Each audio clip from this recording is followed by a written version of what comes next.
Bana b'Imana dusanga kwemera muri Yezu Kristu ndabaramukije mu izina rya Yezu Kristu nitugire Kristu. Turabandanya no gushinga intahe. Iyi ni video ya 10 canke se audio ya 10. Nariko ndababwira rero ukuntu twahungutse tuva mu Rwanda. Abavyeyi na bamwe mu bana twavukana barabanje barahunguka dusigara mu Rwanda turi batatu, ariko hariho n'ubundi mwana umwe yaba mu Banyarwanda. Hariho Abanyarwanda, hariho umuryango w'Abanyarwanda barabatajiri bari barakunze uwo mwana, baramusaba abavyeyi ngo bamugumane. Hanyuma nyamwana rero yaba mu Rwanda ku muhana w'Umunyarwanda. Rero na jewe na mukuru wanje n'umwe muri batoyi banje turi batatu, kugira tuzoze turatega ibyo kujya kuri stoke tubishira abavyeyi n'abatoyi banje mu Burundi, kubera hariho inzara. Murazi ko nyene abantu bahunze imirima, abantu barisahurira bakonona bitoke bagaca. Rero murazi narababwiye n'imangazini yacu bari barayimenye barayisahuye ibintu nk'ibyo. Rero twarabaye mu Burundi, haragera nk'igihe tukaja mu Rwanda tuzi ko igihe cyo gutega ibyo kurya cyegereje, ariko mu Rwanda naho hari intambara.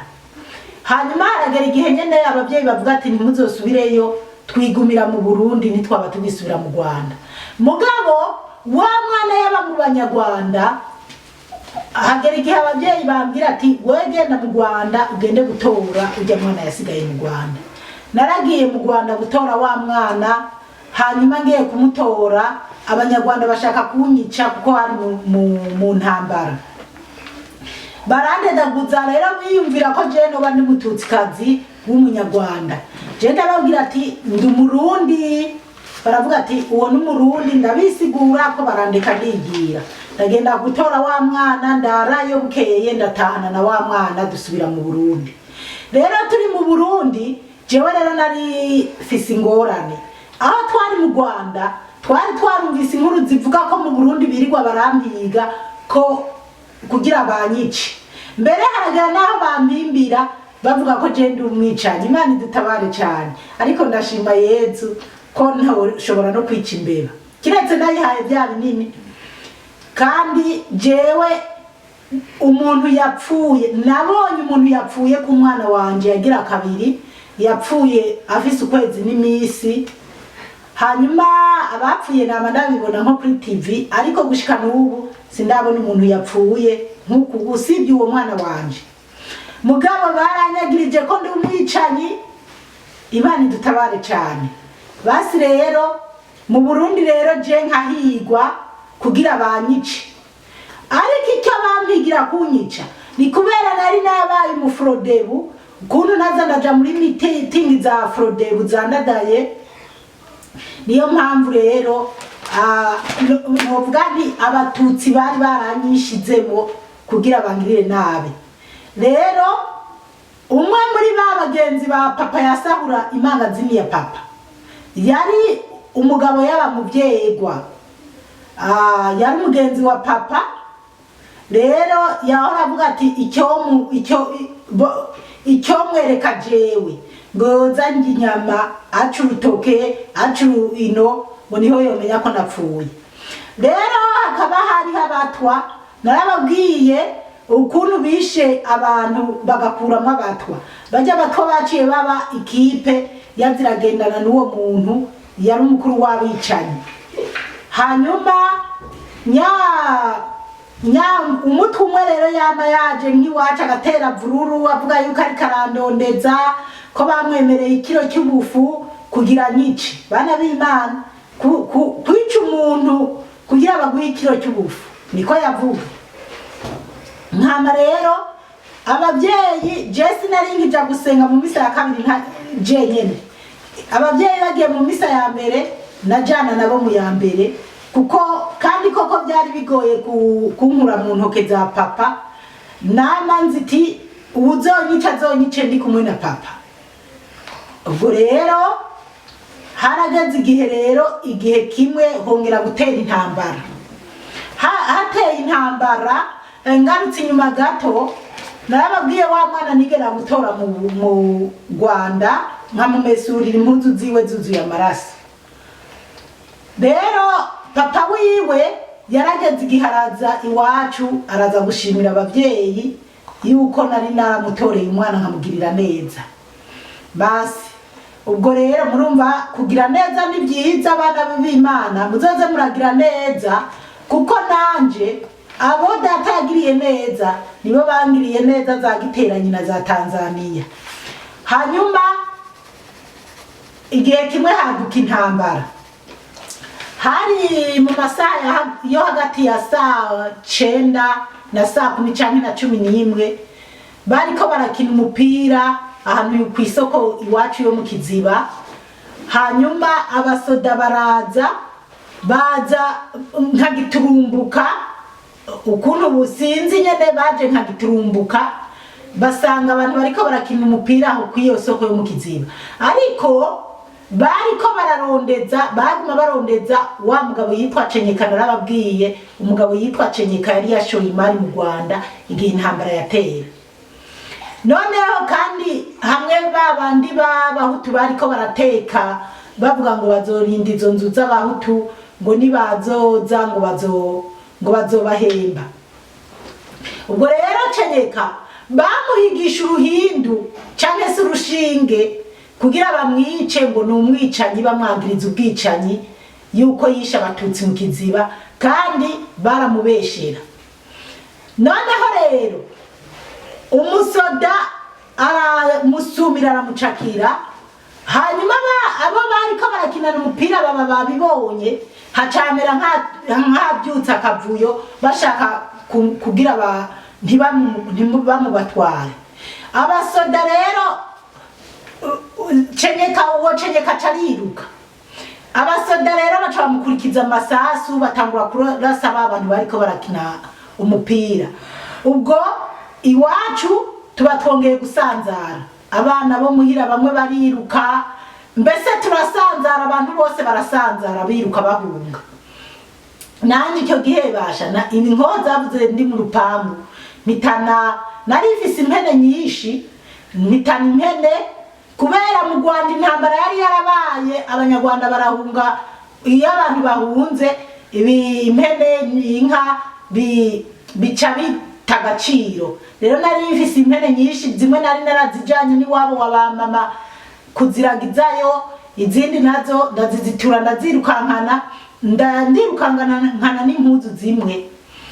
Basi nca ndahunga, duhunga tuja ahantu muri Nyamurenza, ahantu hitwa Kwibuye canke se ahantu hitwa Kagoma, bahitwa Kwibuye. Hari ahantu hari centre nyene.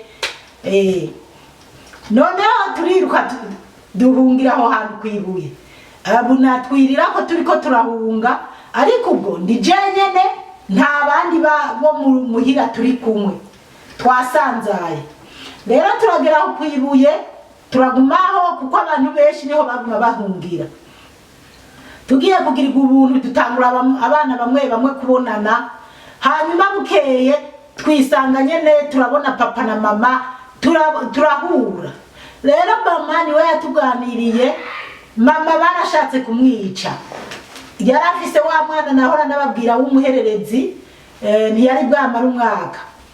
Mama yagiye kwibunda ahantu, abasoda baramwirutseko, umusoda yamwirutseko, hanyuma yibunda ahantu na wa mwana aramubunda ko nkuku. Wa mwana ntiyarira, umusoda ararasa aho hantu, ararasa arondeza ko mama yoturumbukayo, mama kumayo, na wa mwana ntiyarira. Imana, bana b'Imana, Imana niyirinda umuntu, kuko mama yaratubwira ati sinibaza ukuntu navuye aho hantu. Hanyuma ubundi bashatse kwica yari wa mwana yari yarasigaye mu Rwanda, kuko uyo mwana yari yahunze, twahunze yiga mu mwaka wa 2, yari afise nk'imyaka 8. Nawe ni wenyene kirutse kariruka, umusoda agatera imbuga itago kuguru iragahusha ntiyagafata. Gaca kabona ubundi mudamu araho yari karagwana n'imatera yirukankana n'ibintu ngo abungane imatera n'impuzu. Nyamwana aramubwira ngo ngaho umusadaka nakaho ngo ngaho umusadaka wagira kwice uwo mumama ati ibyo yaravise nyene ariruka kandi nyamumama nawe yararokotse n'uwo mwana wacu nyene yararokotse.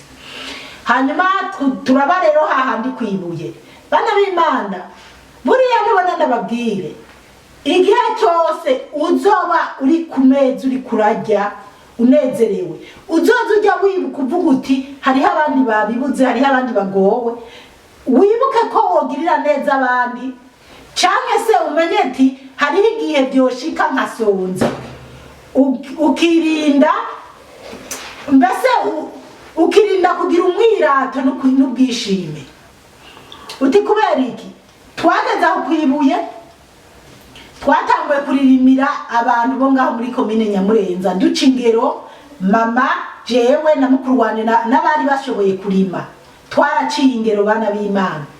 Mugabo papa yarasanzwe afite amahera ku mabanke. Hanyuma aho kwibuye rero twarahamaze imisi mugabo abatutsi bakora inama bari kugira bazoze kuhatera bafise n'abantu bariko barahiga kugira bazobice. Rero umututsi umwe biramubabaza icyamubabaje kubera iyo nama yakozwe hakozwe inama kubera abatutsi barababaye ko baje mu kiziba kwica no gufata abantu uwo Cenyeka ntibafatwe ntibamufate. Rero bakavuga ati bahungiye muri Nyamurenza ahantu kwibuye niho abantu bose bo mu kiziba bari. Baca bavuga rero yuko urumva bamwe mu batutsi baratanga report nyene bavuga yuko nanje ariho ndi umuryango wa Karavera ari buri abo kwa Cenyeka ariho bari mbese nyene bakora inama bashira ku rutonde ngo abantu indwi bategerezwa kwica.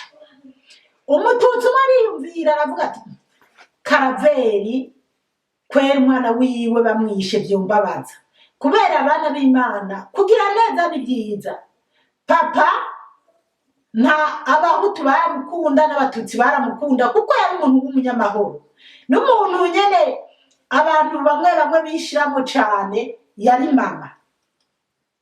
Ariko kandi na mama yari umuntu mwiza usibye ko abahutu bamwe bari baramwishizemo kubera yanka umugambwe wa Ndadaye yanka Frodebu canke se yahora ntoteza kuko nari Frodebu. Ariko mama yari umuntu mwiza akundana kabisa. Basi uwo mututsi rero aravuga ati ntabwo umwana wa Karaveri bomwica nabimenye. Aragenda arondera papa aramubwira ati rero Karaveri ngaha hariho abantu bariko barahigwa n'umukobwa wawe bariko baramuhiga ngo bazomwice. Ati gerageza uburyo bwari bwo bwose umwana wawe umuhungishe kandi umwanya wari wo wose ngaha kwibuye bategerezwa kwatera. Papa byumvise rero bimutera ubwoba kandi koko byari bitinyice. Papa yari afise mwene wabo yaba muri Zaire canke se muri Kongo, kera yari Zaire. Papa carambwira ati mwana wanje rero ngomba kuguhungishiriza muri Zaire abari uja kwa mwene wacu. Sawa. Ariko icyo gihe sinavyumvamo neza kubera iki nari umukobwa ngeze mu bigero nari namaze gupanga n'umusore yagomba kuza kumpa kandi uwo musore intambara itaraba yarankunda mugabo jewe ntabwo namukunda kuburyo numva ko twozokubakana bivanye n'uko nari umukobwa nkundwa n'abasore benshi numva nkeneye kwitoraniriza. Rero wa muhungu bica twakundana numva ko ari we yontora nkumva atanantoye nzobabara numvise yatoye nk'ubundi mukobwa. Ariko icyo gihe nta mahitamo nari bwagire kuko narakundwa n'abasore benshi. Rero hakaba rero hariho uwundi musore wewe yumva nkunda ariko nkumva jewe niho mu mwanya wo kuzobana nawe. Igihe rero twari twarahungiye mu Rwanda uwo musore asanga mu Rwanda angurira amavuta ampa amahera yewe mbese nyene umutima wanje wose uhita uramukunda kuko nta yandi mahitamo nari ifise naciye numva ko ntegerezwa gukunda nyamusore kandi ikindi nacyo bivanye n'ahantu uwo musore yaba byari nahise numva nyene ko ngomba kuzomushaka akaba ariwe tubana kubera ko yaba muri komine ya Busiga hafi y'ahantu data yarafise nyene twari dufise amatongo ku matongo makuru yo kwa papa nkabona rero ko bizoca binyorohera kwigarurira amatongo yo kwa papa kuko papa narababwiye yari yaratwihereye ikawa twamura nkumva rero ko bizoca binyorohera gukorera mu matongo kwa papa kandi nawene iwabo hari byari bimeze neza basi rero aho naravuye mu Rwanda rero niho twari twamaze gupanga n'uwo musore ko tuzotorana namaze kubibwira abavyeyi rero abavyeyi banje barambwira ati ibintu by'inkundo bishire ku ruhande ugomba kugira iki ugomba kuja muri Zaire ati sawa rero hakiri iyo mipango yo kuzoja muri Zaire mwene nkaba narifise mubyara wanje yaba mu Giteranyi yari yaravuye Ingozi yimukira mu Giteranyi uwo mubyara wanje rero yari yaravuye mu Giteranyi aduga Ingozi muri Busiga aje kuraba yuko twarokotse rero iwabo wa mama arajayo nyene mu miryango arabaza ati none masenge ya Ntwariya n'abana biwe bararokotse baramubwira ati ego bararokotse baragiye mu Rwanda barahungira mu Rwanda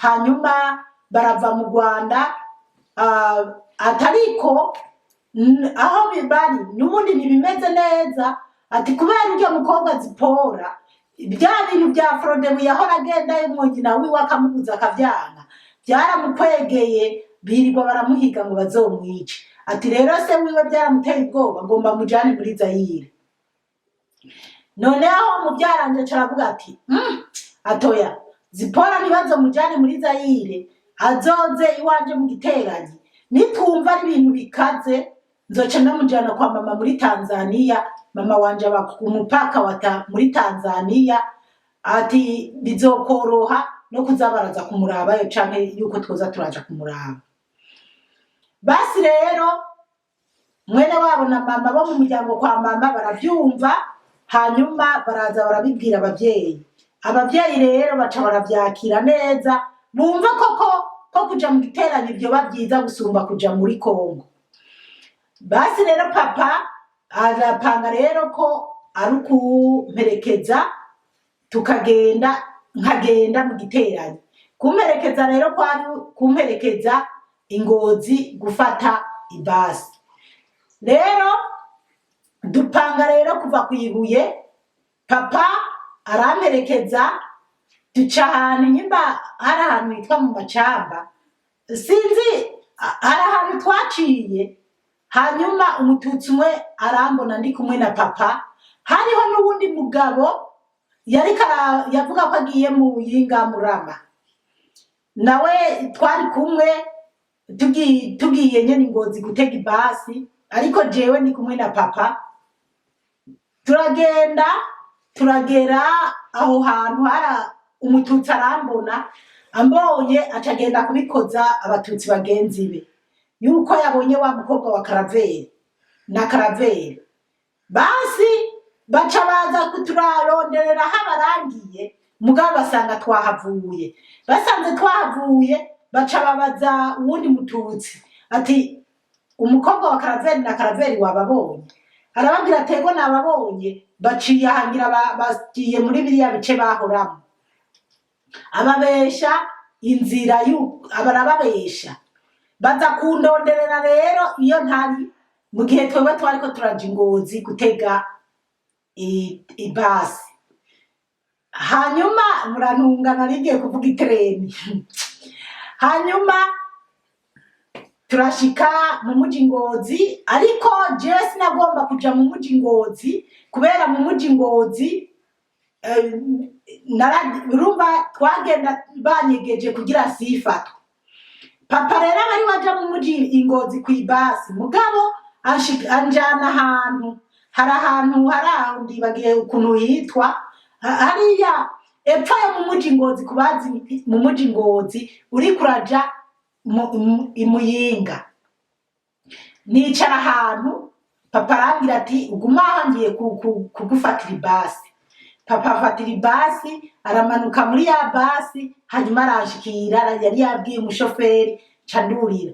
Mugabo wa muvyara wanje yari yaravuze ati niba murungika kuza mu giterane aze yurira ibasi mu muji Ngozi, azayuririre mu muji Ngozi, ibasi zoja Muyinga Ruzo y'umugabo yitwa Ntezimana, azobwira umushoferi ko amushikana ahantu ku Kabeza kwa naka, ati abamugejeje aho bazoca bamwururutsa.